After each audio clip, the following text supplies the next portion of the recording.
Estudiantes de filosofía de la INESAT, les habla el docente Halber Lara Marín del área de filosofía para abordar el proyecto transversal Cátedra de Paz. A continuación, nuestro tema de hoy es la filosofía piensa la paz, con el siguiente objetivo de aprendizaje: comprender que vivir civilizadamente no es ajeno al quehacer filosófico y que la filosofía piensa también la paz como un acto de civilización. A continuación voy a leerles una frase de Víctor Hugo que dice así: la paz es la virtud de la civilización, la guerra es su crimen. ¿Qué piensas de esta frase? ¿Estás de acuerdo con ella? Para algunos filósofos e intelectuales, la paz es sinónimo de civilización, la guerra de muerte y destrucción. Pero en cambio hay historiadores y militares, ingenieros, que consideran que la guerra es el motor de la historia y del desarrollo. ¿Qué piensan ustedes, jóvenes estudiantes? ¿Están de acuerdo con Víctor Hugo o tienen otra posición diferente? Ahora bien, vamos a leer una frase de Baruch Spinoza, filósofo racionalista del siglo XVII, que nos dejó una definición interesante de lo que es la paz. La paz no es la ausencia de la guerra, es una virtud, un estado mental, una disposición en pro de la benevolencia, la confianza y la justicia. ¿Qué significa esta frase? Es lo que debemos tratar de indagar en este preciso instante. La paz no es la ausencia de la guerra. Entendamos que la paz es mucho más allá de lo que es un simple conflicto entre las naciones, entre pueblos o entre las personas. Porque muchos pueden estar en ausencia de guerra, pero no tener paz. La paz, indiscutiblemente, como dice Baruch Spinoza, es una virtud y un estado mental, una disposición de la mente y del corazón de la persona. Por eso muchos pueden estar libres de conflictos con otras personas, pero estar sin paz. Porque la paz es un estado de la mente, es una virtud, es una parte del alma que necesita estar siempre saciada de tranquilidad. Ahora, lo interesante de esta frase de Baruch Spinoza es que no solamente nos dice que la paz no es solamente la ausencia de la guerra o una virtud o un estado mental, sino que nos dice que la paz está relacionada con otras virtudes, está relacionada con otros valores como la benevolencia, la confianza y la justicia. Toda persona que actúa benevolentemente con otro, o sea, que actúa bajo la generosidad y la bondad de su corazón, será un ser humano que vive en un estado permanente de paz. Toda persona pacífica actúa con benevolencia, con bondad hacia su prójimo. Ahora, la persona que vive en paz consigo misma, que tiene paz mental, también proyecta hacia los demás confianza. Nunca estará desconfiado, sino confiando siempre. Y lo otro interesante es que Baruch Spinoza asocia la paz con la justicia. No podemos hablar de paz actuando con injusticia. Cada vez que nosotros actuamos injustamente contra nuestro prójimo, realmente no tendríamos paz. No podemos hablar de paz, porque la paz implica necesariamente la práctica de la justicia. Ahora, vamos a ver un escrito titulado Colombia y Sudáfrica, donde en 2 párrafos vamos a encontrar la posición de Rodrigo Uprimni, un famoso columnista del periódico El Espectador, abogado, experto en leyes y también experto en conflictos, donde este escritor, este columnista, hace una relación, una comparación entre el proceso de paz que se realizó en Colombia entre la FARC y el Estado colombiano durante el gobierno de Juan Manuel Santos y el proceso de paz que se desarrolló en Sudáfrica en los años 90, cuando Nelson Mandela fue su líder y presidente.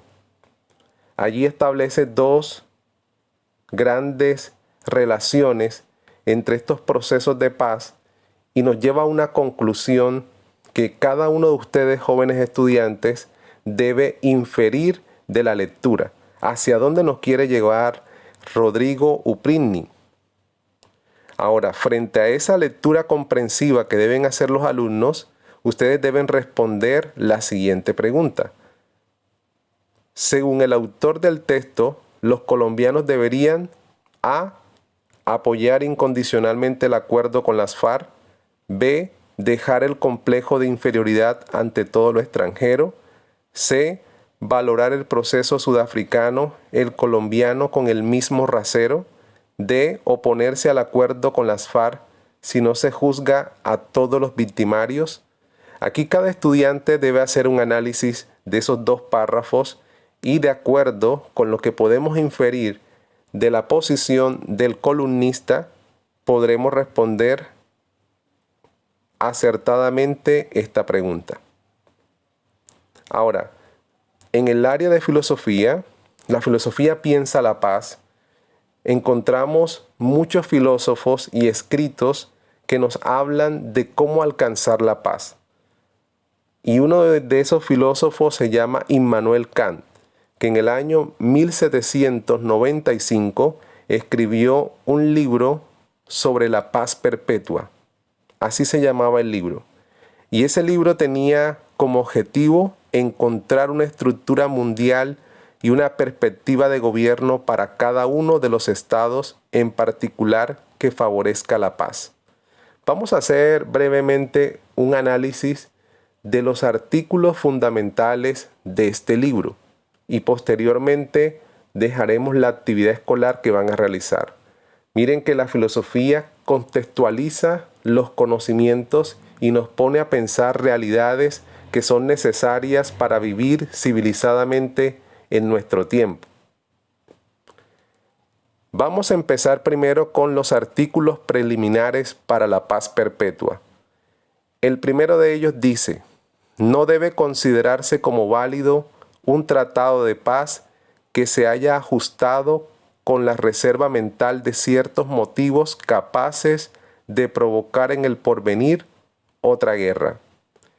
Interesante postura de Immanuel Kant, pues en este postulado nos está diciendo que todo tratado de paz, toda finalización de conflicto entre las naciones, no debe llevar en sí misma el germen de otra guerra peor o de un posible enfrentamiento en el futuro, porque entonces no tendría sentido sentarse en la mesa si sabemos que lo que estamos negociando en el futuro nos va a llevar a otra contienda, a otra guerra. Si la humanidad hubiese hecho hubiese prestado atención a este postulado, nos hubiésemos evitado la Segunda Guerra Mundial. La Primera Guerra Mundial enfrentó a potencias como Alemania frente a Inglaterra y Francia. Y el Tratado de Versalles fue la que le dio fin a esa guerra, imponiéndole condiciones demasiado duras a Alemania.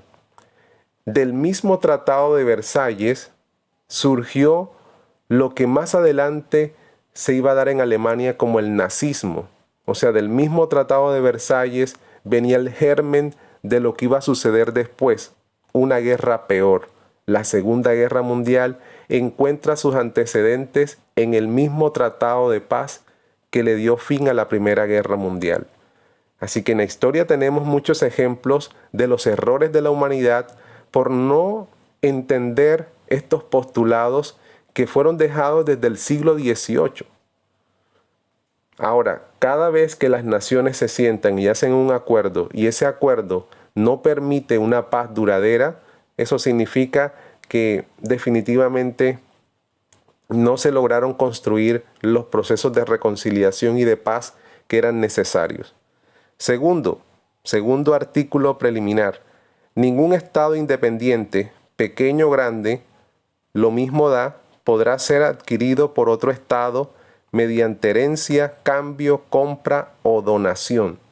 Miren, interesante esto. Desde el siglo XVIII, Immanuel Kant nos está diciendo que ningún Estado, por muy poderoso que sea, tiene derecho a comprar a otro. Tiene derecho a adquirirlo como si fuera herencia, ni invadirlo, porque allí se rompen todos los principios pacíficos de una sociedad civilizada. Si nosotros miramos la historia de la humanidad, esto ha provocado muchas guerras, muchos enfrentamientos. Si miramos, España heredó muchas tierras, muchos reinos en Italia, en el centro de Europa, por herencia. Y también podemos decir que muchas naciones compraron otros pueblos por su capacidad económica o política. Recordemos cómo Estados Unidos se expandió desde el Océano Atlántico hasta el Pacífico, comprando grandes territorios como la Florida a España o la colonia de Luisiana a Francia, o con guerras, en este caso con México. También podemos encontrar muchos ejemplos de cómo muchas naciones fueron anexadas a la fuerza o conquistadas por otras. Hitler con la Alemania nazi, los japoneses invadiendo Corea, el norte de China, etcétera, etcétera. Tercero, los ejércitos permanentes deben desaparecer por completo con el tiempo. ¿Por qué Immanuel Kant propone que los ejércitos regulares deben desaparecer? Porque el ejército es sinónimo a la larga de inseguridad, de miedo, de temor y al mismo tiempo es sinónimo de violencia y de dominación. Si miramos a lo largo de la historia de la humanidad, las grandes potencias del mundo intimidan con sus ejércitos, intimidan con el poder militar que tienen. Si las naciones dejaran de tener esos ejércitos regulares y pasaran a ser otro tipo de medios para organizar la seguridad de una nación, tal vez nosotros fuéramos un mundo más pacífico. Miren que cuando la Unión Soviética existía y Estados Unidos se enfrentaban en la Guerra Fría, cuánta tensión no hubo en el mundo por un enfrentamiento nuclear. Y entre más grande es el ejército, más inseguro es el mundo, más peligroso es el mundo. Actualmente tenemos en nuestra región latinoamericana a Costa Rica como el único país que no tiene un ejército regular, solamente tiene policías o guardabosques. Y allí eso muestra que es una sociedad pacífica, tranquila. Cuarto, no debe el Estado contraer deudas que tengan por objeto sustraer o sostener su política exterior. Cuando un Estado presta gran cantidad de dinero para patrocinar guerras, conflictos, para intervenir o ser popular en el mundo, eso a la larga rompe relaciones internacionales, genera guerras y conflictos. Quinto, ningún Estado debe inmiscuirse por la fuerza en la constitución y el gobierno de otro Estado. Lamentablemente, en el tiempo que estamos viviendo, vemos cómo las grandes potencias, usando este organismo multilateral llamada la ONU, ha hecho muchas cosas que violentan estos principios o estos artículos preliminares que nos dice Immanuel Kant. Y es que las grandes potencias han intervenido militar y políticamente en muchas naciones simplemente porque decidieron tomar caminos distintos a los que los ejes de poder establecieron. Podemos encontrar casos recientes como Siria, cómo potencias extranjeras han influido en la historia de Siria y hoy Siria es un estado fallido. Hoy Siria es un estado donde millones de personas han salido de su tierra por causa de la guerra. ¿Qué decir de Libia, que fue invadida por Estados Unidos y por la OTAN? Y hoy Libia está desangrada por la guerra. Afganistán, Irak, entre otras naciones del mundo que han sido invadidas por grandes potencias mundiales, hoy no gozan de paz, sino que viven en la más oscura guerra, en la más oscura condición de miseria y de pobreza. Entonces, esto es muy importante porque para vivir en paz, para que las naciones y los pueblos del mundo vivan en paz, cada estado debe respetar al otro, sin inmiscuirse en sus asuntos internos. Número 6. Ningún estado que esté en guerra con otro debe permitirse el uso de hostilidades que imposibiliten la recíproca confianza en la paz futura. Por ejemplo, el empleo en el estado enemigo de asesinos, envenenadores, el quebrantamiento de capitulaciones, la excitación a la traición, etcétera, etcétera. ¿Esto qué quiere decir? Lo que hoy se conoce como derecho internacional humanitario o derecho internacional público, hay unas reglas. Hasta para hacer la guerra hay que cumplir unos derechos internacionales.